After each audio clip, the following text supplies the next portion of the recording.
Sri Piyush Goyal ji, Minister for Commerce and Industries and Consumer Affairs here.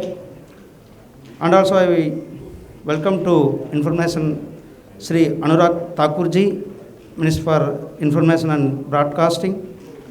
First I request to Sri Anurag Singh Thakur ji to brief the media. Thank you.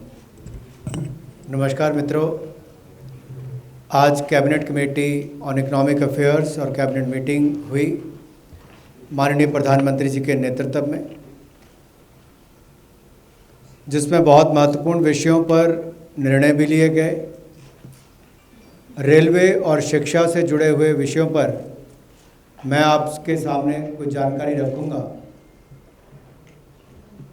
माननीय प्रधानमंत्री जी ने आज railway के 2 महत्वपूर्ण प्रकल्पों को अनुमोदित किया, मंजूरी दी उनके नेतृत्व में कैबिनेट ने। इसमें से पहला प्रकल्प मध्य प्रदेश में है, नीमच रतलाम लाइन, जहां पर बहुत ट्रैफिक भी रहता है, बहुत औद्योगिक क्षेत्र भी लगते हैं। ये अभी भी सिंगल लाइन है।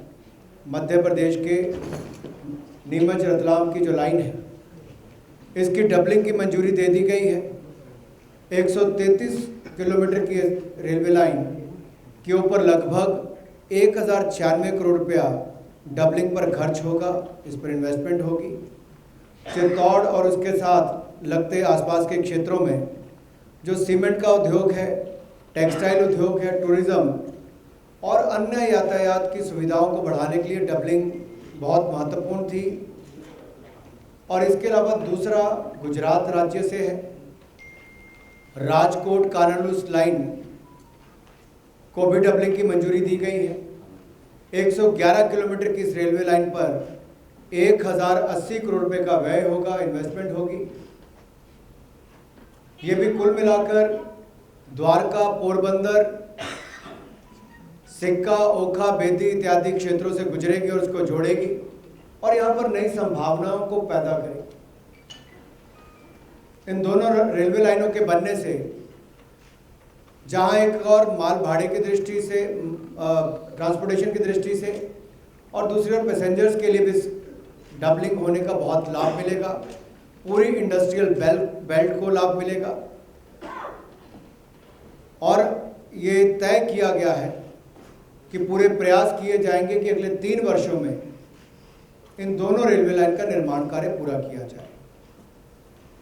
इसके अलावा जो शिक्षा विभाग से जुड़ा हुआ है और देश के करोड़ों निर्धन परिवारों से आने वाले बच्चों को जो सरकारी स्कूलों में जाते हैं, उनके लिए पीएम पोषण, इस योजना को शुरू किया जाएगा।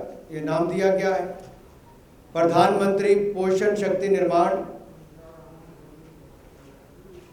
और इस योजना के माध्यम से सरकारी स्कूलों में जाने वाले विद्यार्थियों को या गवर्नमेंट एडेड स्कूल हो उसके विद्यार्थियों को भी ऐसे 11,20,000 से ज़्यादा स्कूलों के करोड़ों विद्यार्थियों को दोपहर का भोजन भी मिलेगा। और 5 वर्ष तक चलने वाली पीएम पोषण में 1,31,000 करोड़ रुपए का व्यय होगा। करोड़ों बच्चों को इसका न्यूट्रिशियस फूड मिले, उसकी कल्पना के साथ इसको शुरू किया गया है। और देश भर में सरकारी स्कूलों में विद्यार्थियों की संख्या भी बढ़े, उसका भी एक लाभ मिलेगा। गरीब छात्रों की बस्ती भी बढ़ेगी, बच्चों के पोषण व स्वास्थ्य में सुधार भी होगा और शिक्षा में सोशल और जेंडर गैप में भी समाप्त करने में मदद मिलेगी। जैसा आपने देखा कि उद्योग के क्षेत्र में बहुत बड़े कदम एक्सपोर्ट को बढ़ाने के लिए पहले लिए गए हैं, मैन्युफैक्चरिंग को बढ़ावा देने के लिए भी लिए गए हैं। आज कुछ और निर्णय हुए हैं और हम सबके बीच में कॉमर्स एंड इंडस्ट्री मिनिस्टर आदरणीय पीयूष गोयल जी उपस्थित हैं। उनसे निवेदन करता हूं कि कृपया करके आज के निर्णयों पर विस्तार में बात करें। उससे पहले मैं एक बात आपको कहना चाहता हूं कि रेलवे और शिक्षा से जुड़ी हुई इन दोनों ही निर्णयों पर आपको विस्तार में जानकारी अलग से भी दे दी जाएगी। धन्यवाद अनुराग जी। आप सब जानते हैं कि गत एक वर्ष में आत्मनिर्भर भारत पैकेज के दौरान, बजट के दौरान और समय समय पे कैबिनेट के लिए हुए निर्णय के अनुसार निर्यात को एक विशेष फोकस मोदी सरकार ने दिया है। माननीय प्रधानमंत्री नरेंद्र मोदी जी ने एक बहुत ही बड़ी छलांग एक्सपोर्ट पे लगाने का हम सबको मार्गदर्शन दिया है, प्रोत्साहन दिया है और एक बड़े लक्ष्य को सामने रखते हुए आज पूरे देश में निर्यातक, सभी उत्पादक, जितने हमारे इंडस्ट्री एसोसिएशंस हैं, एक्सपोर्ट प्रमोशन काउंसिल्स हैं और साथ में केंद्र और राज्य सरकार सब मिलके एक हिस्टोरिक, ऐतिहासिक एक्सपोर्ट का टारगेट अचीव करने के लिए काम कर रहे हैं। आपकी जानकारी के लिए आपको खुशी होगी और देश का गर्व बढ़ेगा ये सुन के कि 21 सितंबर तक, पिछले हफ्ते 21 सितंबर तक अगर हम आंकड़े देखें तो देश से 185 बिलियन डॉलर का एक्सपोर्ट हो चुका है और ये भारत के इतिहास में सबसे ज़्यादा एक्सपोर्ट पहले 6 महीने के अंदर आज तक हुआ है और अब तो 10 दिन बाकी भी हैं। ऐसी परिस्थिति में एक्सपोर्ट को जब खासतौर पे जब छोटे निर्यातक एक्सपोर्ट करते हैं तो वो चाहते हैं कि उसका एक इंश्योरेंस कवर भी हो, उनको एक गारंटी हो कि खुदा न खास्ता कभी पेमेंट ना आए, पेमेंट आने में तकलीफ हो, डिले हो जाए और या कोई फेलियर हो जाए। ऐसी परिस्थिति में उनको पेमेंट के लिए इंश्योरेंस की सुविधा सरकार की एक कंपनी ईसीजीसी देती है। उसमें जो भी सामान एक्सपोर्ट होता है, गुड्स एक्सपोर्ट होता है या जो पैकिंग क्रेडिट लिमिट्स बैंक्स देते हैं उत्पादन के समय उद्योग को, या प्रोजेक्ट फाइनेंस होता है उसके सामने भी पॉलिसीज इशू करते हैं, उस सब के लिए ईसीजीसी एक बहुत महत्वपूर्ण रोल प्ले कर रही है। उसको आज 4,400 करोड़ रुपए एडिशनल कैपिटल इन्फ्यूजन करने का, अधिक मात्रा में उनको कैपिटल देने का निर्णय कैबिनेट ने आज प्रधानमंत्री मोदी जी के नेतृत्व में लिया। ये 4,400 करोड़ रुपए डालने से लगभग 88,000 करोड़, तो 20 गुना उसके ऊपर हम कवर दे सकते हैं।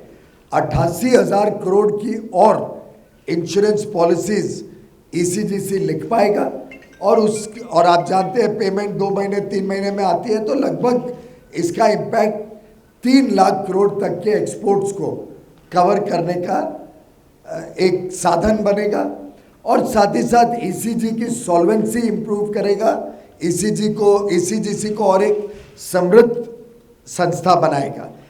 ईसीजीसी की अगर हम गहराई से देखें तो आज के 97% जो लाभकारी उद्योग हैं, जो लोग पॉलिसीज निकालते हैं, वो एमएसएमई सेक्टर से 97% of the policy holders are from the MSME sector. तो सीधा ये जो लाभ है ये एमएसएमई को मिलेगा अधिकांश रूप में, और हमारे छोटे उद्योग, लघु उद्योग, सूक्ष्म उद्योग, इन सबको और ज़्यादा बड़े पैमाने पे एक्सपोर्ट करने के लिए इसका लाभ मिलेगा। इसके साथ साथ ये भी निर्णय लिया गया कि 500 करोड़ तो तुरंत ही मिल जाएंगे, 500 करोड़ अगले वर्ष में मिल जाएंगे और साथ ही साथ हम इसके लिस्टिंग का प्रोसेस, स्टॉक एक्सचेंज में ईसीजीसी को लिस्टिंग का प्रोसेस भी शुरू करेंगे।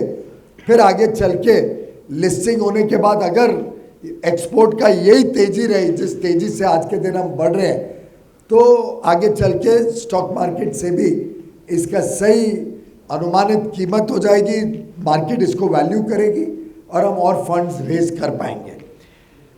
लगभग 20 वर्षों से ये कंपनी ईसीजीसी सरप्लसेस दे रही है, पिछले 3 वर्षों से तो प्रॉफिट भी अच्छा दे रही है, डिविडेंड रेगुलरली देती है, तो एक अच्छी कंपनी है और इसको और बड़ा बनाना और हमारे निर्यातकों की सेवा कर पाए उसके लिए इसको और मजबूत बनाने का काम आज का निर्णय करेगा। साथ ही साथ एक और निर्णय आज के दिन लिया गया है जो NEIA ट्रस्ट के संबंध में है। NEIA ट्रस्ट एक जो प्रोजेक्ट एक्सपोर्ट होते हैं, प्रोजेक्ट एक्सपोर्ट्स को फाइनेंस करने का ट्रस्ट है।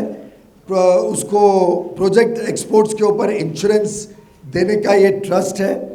और नेशनल एक्सपोर्ट इंश्योरेंस अकाउंट इस नाम से एक स्कीम चलती है जिसमें 1650 करोड़ रुपए अधिक कैपिटल इन्फ्यूजन का निर्णय आज कैबिनेट ने लिया। इससे लगभग फिर 20 गुना गिने तो 33,000 करोड़ तक हम प्रोजेक्ट एक्सपोर्ट्स को इसके माध्यम से इंश्योरेंस दे पाएंगे, कवर दे पाएंगे। और ये 33,000 करोड़ का जब प्रोजेक्ट फाइनेंस किया जाएगा तो प्रोजेक्ट वैल्यू तो लगभग 33,000 करोड़ होगी, लेकिन साथ ही साथ सीधा भारत के उत्पादन को लगभग 22-23,000 करोड़ का एडिशनल डिमांड बढ़ जाएगी। क्योंकि जो भी एक्सपोर्ट फाइनेंस हम फंडिंग करते हैं प्रोजेक्ट फाइनेंस को, विदेश में, अफ्रीका में, कुछ लीस्ट डेवलप कंट्रीज़ में जो प्रोजेक्ट्स को हम फंडिंग करते हैं उनमें 75% लगभग भारत में बना हुआ उत्पादन इस्तेमाल होता है।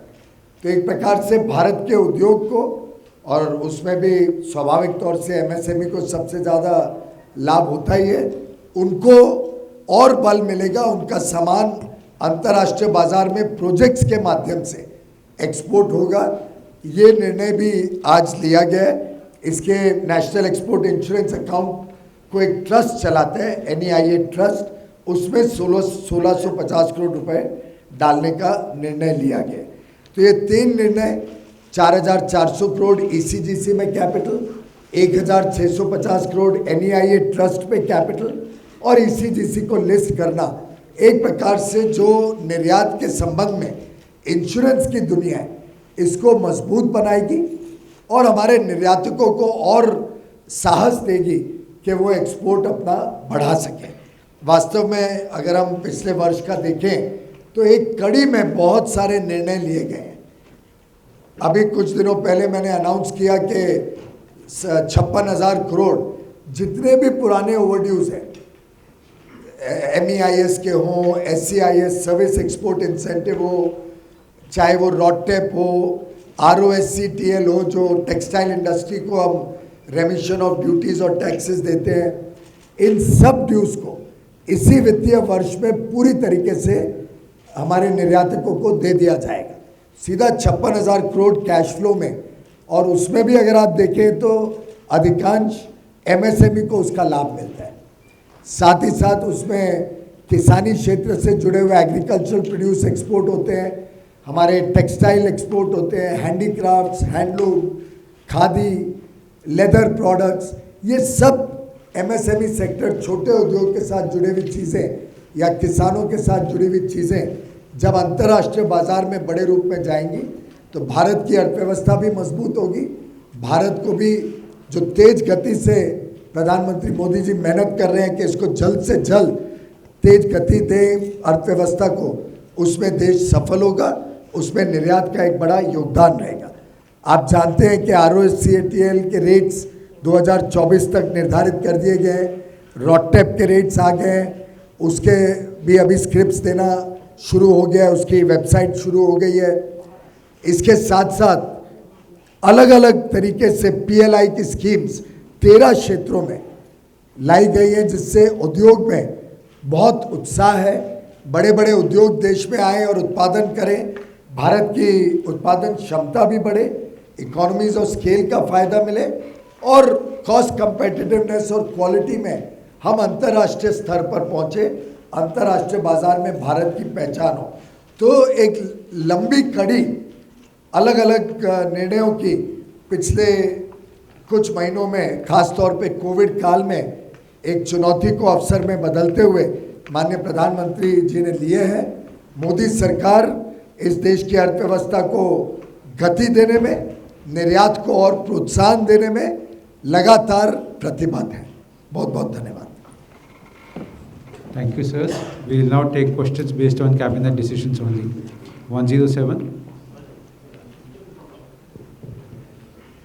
सर मैं लक्ष्मण हूँ CNBC आवाज़ से।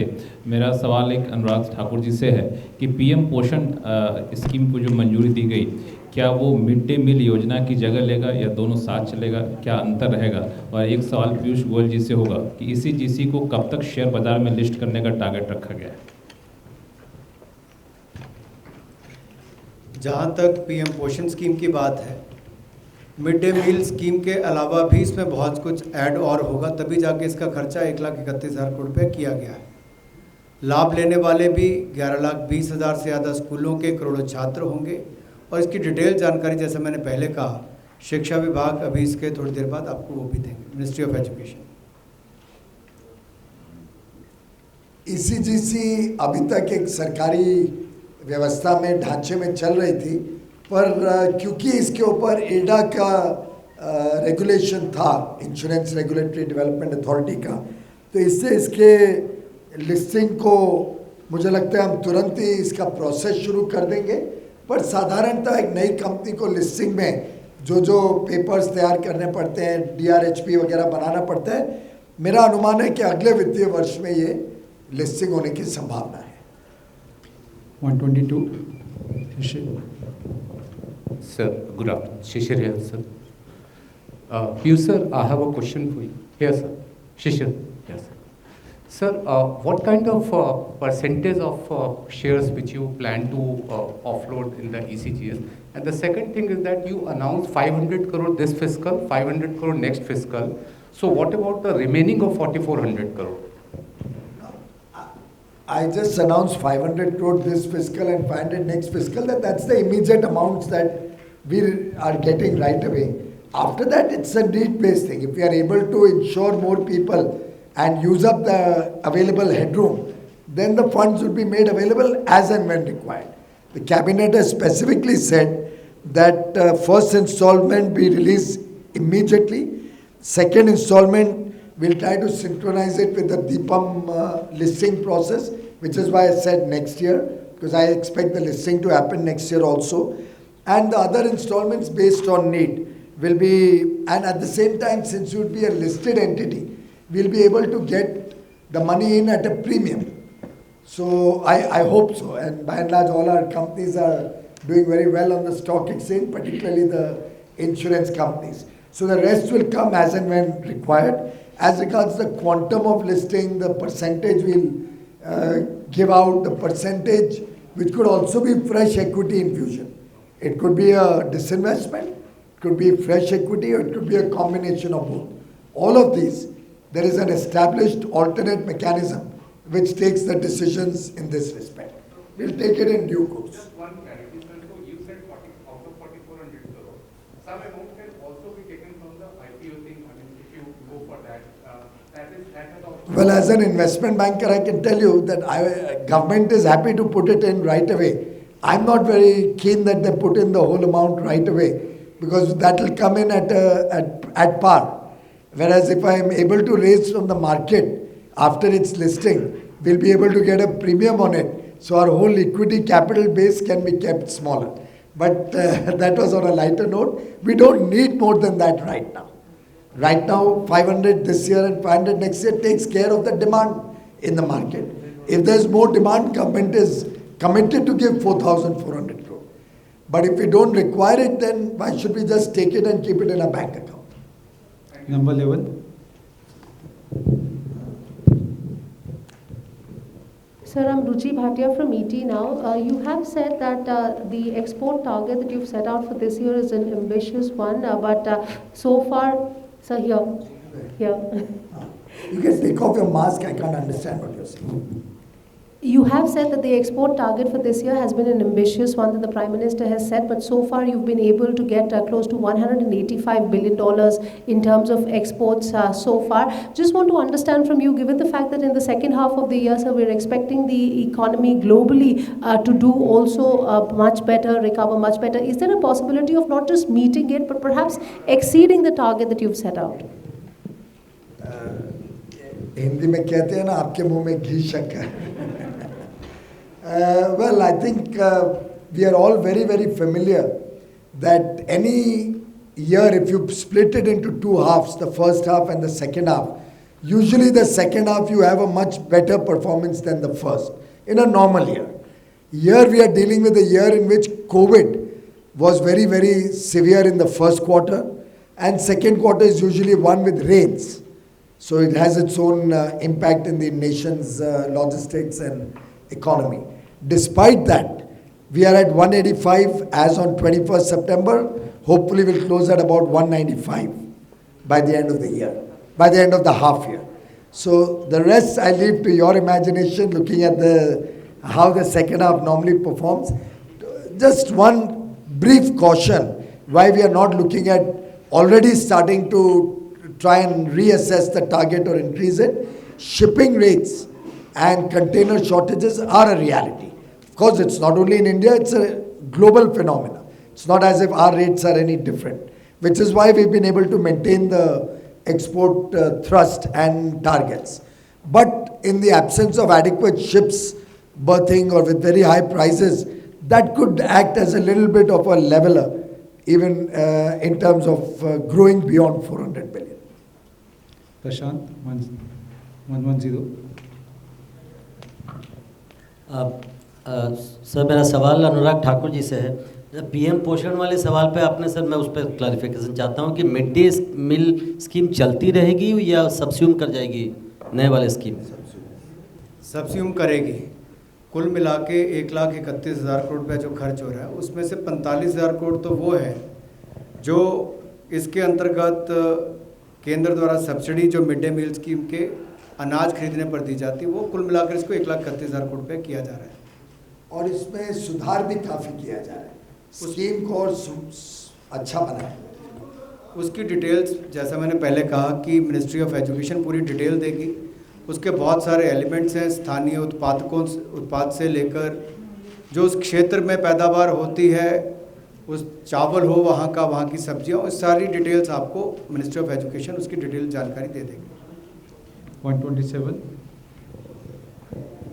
अनुराग जी, मेरा इसी से जुड़ा सवाल है रविंद्र, कि जो पीएम पोषण है ये सेंट्रल स्पॉन्सर्ड स्कीम होगी फुल्ली या स्टेट्स का भी कंट्रीब्यूशन इसमें होगा?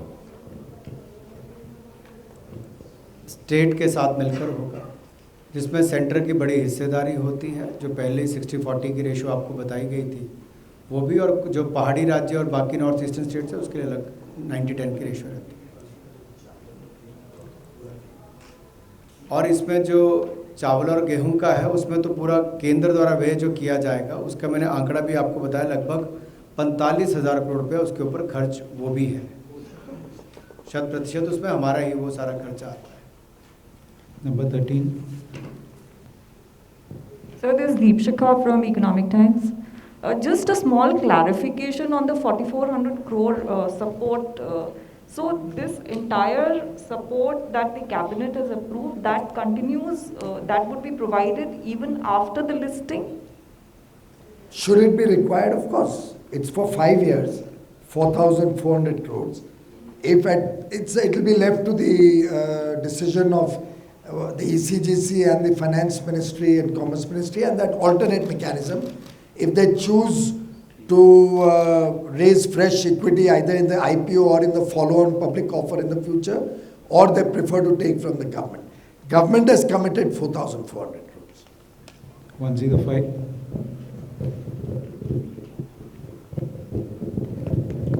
सर, जो रिकॉर्ड निर्यात हुआ है इसके पीछे की वजह क्या है? सरकार ने ऐसा क्या है? रिकॉर्ड निर्यात जो हुआ है, एक्सपोर्ट हुआ है, उसकी वजह क्या है? दूसरा जो निर्यातकों का जो ड्यूटी ड्रॉबैक था वो सरकार ने दिया है, इसकी वजह हो सकती है क्या?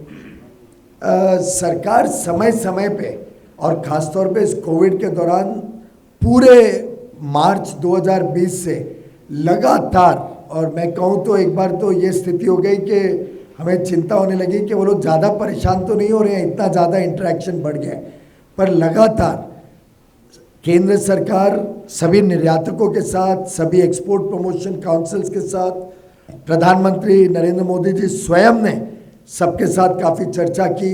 हमारे जो अंतर्राष्ट्रीय स्तर पर हमारे मिशंस हैं, सब देशों में, वो भी लग गए इस काम में, जुट गए हमारे साथ। वो भी एक तरीके से सपोर्ट सर्विस बने हमारे निर्यातकों के लिए। और मैं समझता हूँ अगर इसका सबसे बड़ा श्रेय किसी को जाता है तो हमारे उद्यमियों को जाता है, हमारे लघु उद्योग और मध्यम वर्ग उद्योग चलाने वालों को जाता है, और एक प्रकार से हर श्रेणी के व्यक्ति ने जो निर्यात के साथ जुड़ा हुआ है, एक ठान लिया है कि मुझे अब मार्केट्स को अंतर्राष्ट्रीय स्तर पर लेके जाना है, तो उससे क्वालिटी और कॉस्ट कंपेटिटिवनेस भारत की सुधर रही है और उसका प्रभाव भारत में भी आएगा। यहाँ नौकरियाँ बढ़ेंगी, रोजगार के अवसर बढ़ेंगे, अर्थव्यवस्था को और मजबूती आएगी। यहाँ की डोमेस्टिक इकोसिस्टम, निर्यातक एक होता है लेकिन उसके इर्द गिर्द और भी कंपनियाँ उसको पार्ट सप्लाई करती हैं, ढाबे खुलते हैं, होटल चलते हैं, टैक्सी, ट्रक, ट्रेनों में माल और जाता है, तो एक प्रकार से पूरे इकोसिस्टम का इसका लाभ होता है। तो वो आज विश्वास, जब से माननीय प्रधानमंत्री जी ने आत्मनिर्भर भारत का क्लैरियन कॉल दिया है देश को, वो जो देश में सभी उद्यमियों में विश्वास पैदा हुआ है, वो जो उत्साह पैदा हुआ है, उसके मैं दाद देता हूँ और हमारे सब निर्यातकों को बधाई देता हूँ। 85 पीयूष गोयल जी, चीन के साथ हमारे आयात निर्यात के 7 साल के आंकड़े हैं आपके पास में, अगर शेयर कर सके तो, और वो पिछले 70 साल के आंकड़ों में क्या फ़र्क रखते हैं। दूसरा, अभी चीन से जो सेब आ रहा है वो इतना सस्ता आ रहा है कि हमारे यहाँ के उत्पाद जो किसान हैं वो उसे बेच नहीं पा रहे हैं। आपको इसके बारे में कुछ जानकारी है? जहाँ तक आंकड़ों का सवाल है, वो तो पब्लिक डोमेन में ऑलरेडी है, तो हमारे अधिकारी आपको बता देंगे किस वेबसाइट पे आपको पूरे आंकड़े मिलेंगे। और बाकी जो भी निर्यात, जो भी आयात आता है, वो वर्ल्ड ट्रेड ऑर्गेनाइजेशन WTO के तहत जो बनाए हुए कायदे कानून है उसके हिसाब से ही आता है। और कुछ गलत फहमियाँ लोगों के बीच में है कि जैसे सेब के ऊपर कुछ कम किया है, चाइना के सेब पे ड्यूटी कम की है, ये अफवाह है, मेरे ख्याल से बेबुनियाद अफवाह है। कोई ऐसा कोई कदम नहीं उठाया गया। मुझे कल परसों भी किसी ने प्रेस में के बाद पूछा तो मैं हैरान था कि ऐसा कोई निर्णय तो हुआ नहीं है। तो बेबुनियाद मुझे लगता है आजकल कुछ लोगों का काम यही होता है कि बेबुनियाद अफवाहें फैलाने का या एक ट्वीट कर देने का जिसका कोई मतलब नहीं होता है। ऐसे उसी कड़ी में ये भी किसी ने ऐसे बेबुनियाद ही चला दिया। 120 Rajesh Singh from ET Now Swadesh. Do you think that the production hit in China, the power crisis, is a big opportunity for... Sir, do you think that the production hit and the power crisis in China is an opportunity for Indian exporters? How big is it? Well, there are a lot of reasons, lot of opportunities that come our way, and today the nation is ready to take those opportunities head on. We are a nation of entrepreneurs and industry and business persons. We are a nation of MSMEs who feels empowered to deal with the rest of the world with confidence. And therefore, different reasons will be there. We will take every reason to its logical end and try and expand the economic activity and exports in India.